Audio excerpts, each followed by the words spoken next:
What's up, you beautiful people? It's Harrison here, coming to you from the beautiful New Jersey on this lovely, sunny Sunday afternoon. Today I'm going to be talking about why the narcissist gives gifts. In this video, I am by no means trying to paint gift giving as a superficial practice. I'm not trying to say that gifts are a bad thing. Quite the contrary. I think that gifts can be a pivotal part of any relationship. They can be a great way to express your appreciation for someone in your life, a loved one, a family member, a friend, and they can be a great way to celebrate important milestones such as birthdays, weddings, baby showers. You catch my drift.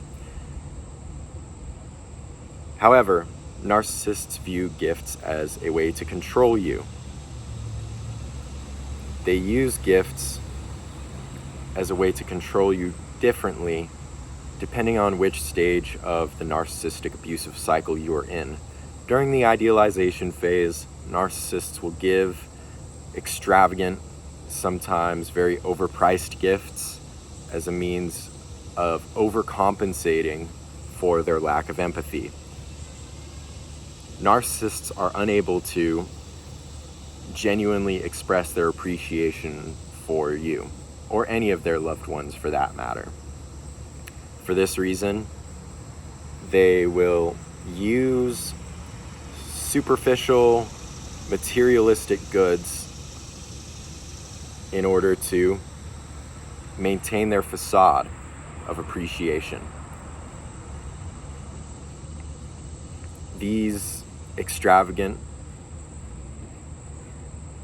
sometimes overpriced gifts also imply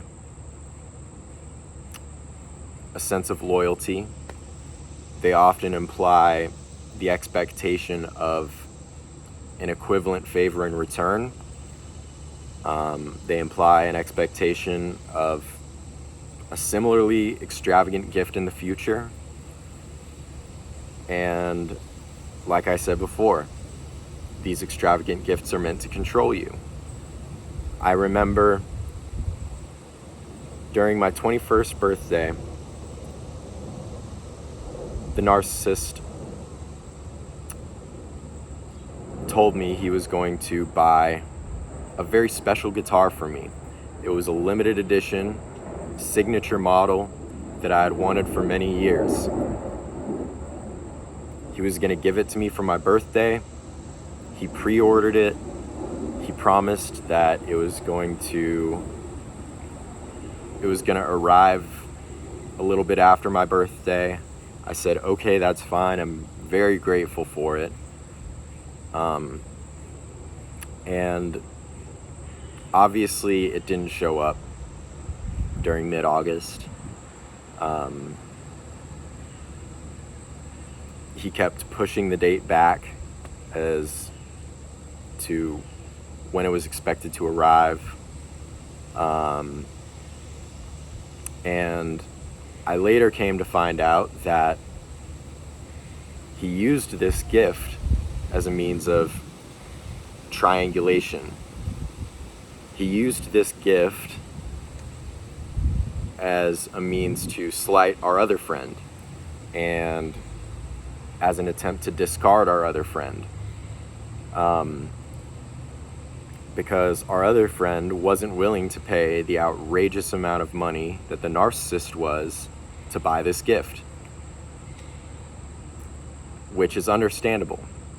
Not everybody has the kind of money to afford a guitar that costs over $1,000. Money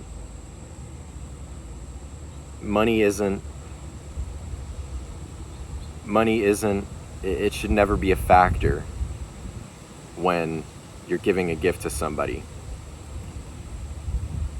My friends could have just as easily made a scrapbook for under $10 full of pictures of all of our favorite memories, and I would have been just as appreciative, because it was a kind gesture from friends who I care about, and it makes me happy. It demonstrates their appreciation for me just as much as this extravagant gift. But for the narcissist, it's all about the money. It's all about the appearances. It's all about the exclusivity. They want to give something that's expensive, something that's exclusive, something that's flashy, as a means of boosting their own ego. When our other friend was unable to, wasn't willing to pay this outrageous amount for this guitar, the narcissist acted as if it was the end of their friendship, and he was ready to completely discard this other friend from our lives entirely. I didn't know that this was the discard phase at the time. I just began to notice that our other friend grew very depressed during the following months, and he became very isolated, very withdrawn, and I felt very bad for him. It got so bad that he ended up fleeing the state, dropping out of school, and running out of our lives entirely. He ended up blocking us on social media, and I had no idea what was going on.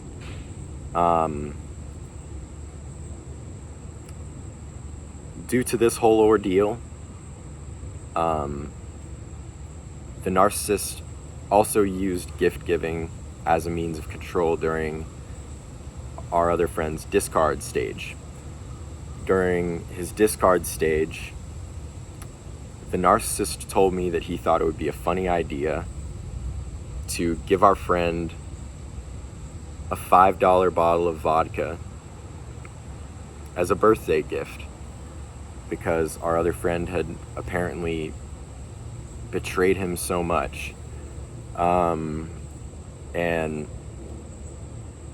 he wanted to include me on it because in the narcissist's mind, our other friend had betrayed me just as much as he had supposedly betrayed him, which was definitely not the case. I completely understand that our other friend wasn't willing to pay this outrageous amount for such an expensive gift.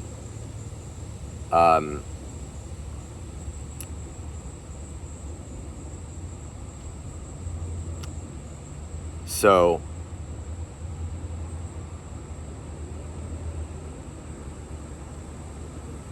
the narcissist kept delaying the gift.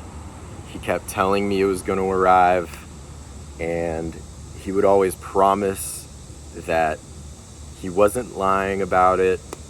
He would always promise that it was just a problem at the post office. He would always promise all these things and give all these excuses for why it wasn't arriving. I didn't really care. I was just happy to have friends. I didn't really care about the gift. I forgot about it a long time ago. But when it did arrive, it was after I had done something to, quote unquote, betray the narcissist.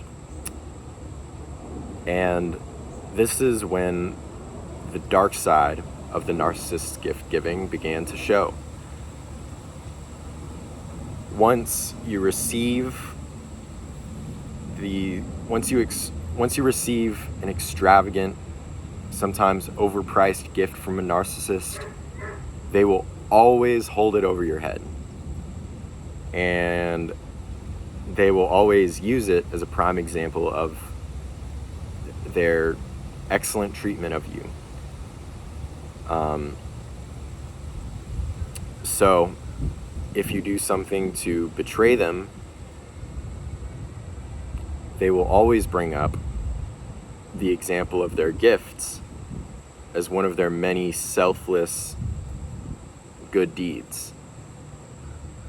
So for that reason, these extravagant, overpriced gifts, which you were once so grateful for, suddenly become very cursed in a way. And you suddenly start feeling like you never deserved it, even though you never asked for it in the first place.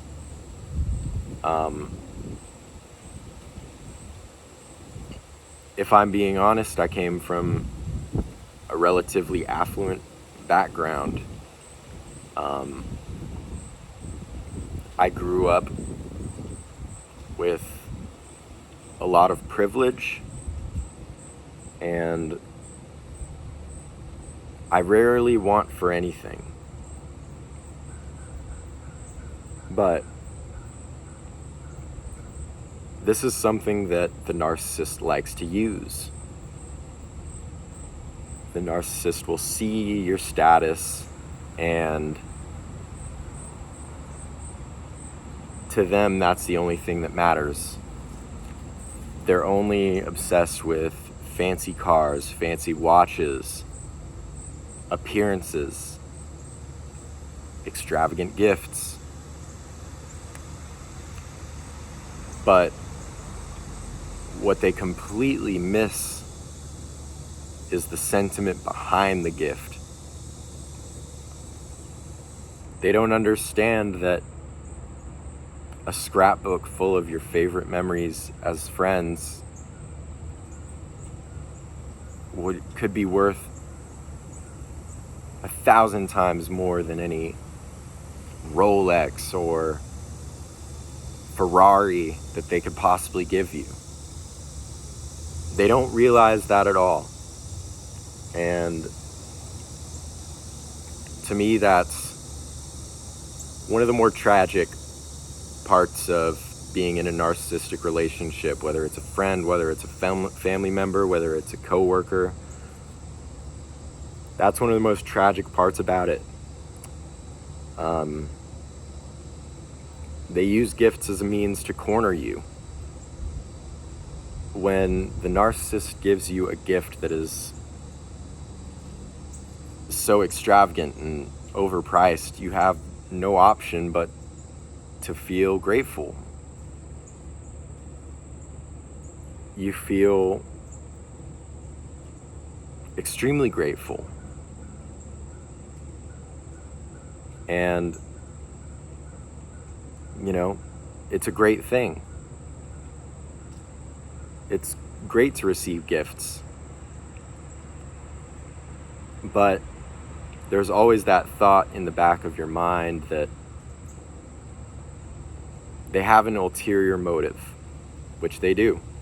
The narcissist always has an ulterior motive, and these extravagant gifts are a prime example of their ulterior motives.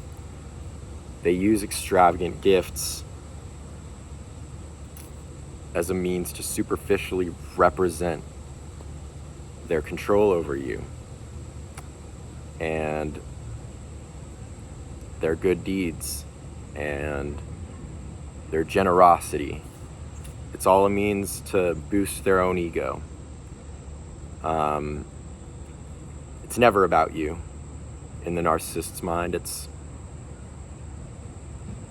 all a way for them to paint themselves as generous and giving and kind, when in reality, there's nothing behind the surface. There's nothing but the sheer abstraction of generosity. And this is why the narcissist gives gifts. So, if you're in the midst of a narcissistic relationship, or you suspect that someone in your life may be a narcissist, be wary of the gifts they give. Are they extravagant? How do they react to you showing your gratitude for said gifts? How do they use these gifts as a means to belittle you? And what kind of gifts do they give when you're on bad terms? If you're on bad terms, they will likely go out of your way to give you gag gifts or really bad gifts, things that are very annoying or very obviously meant to slight you. So pay attention next time that the narcissist in your life gives you a gift, and don't fall for the trick the same way that I did. Thank you guys very much for watching. Hope you guys have a wonderful day. I hope this video was helpful for y'all.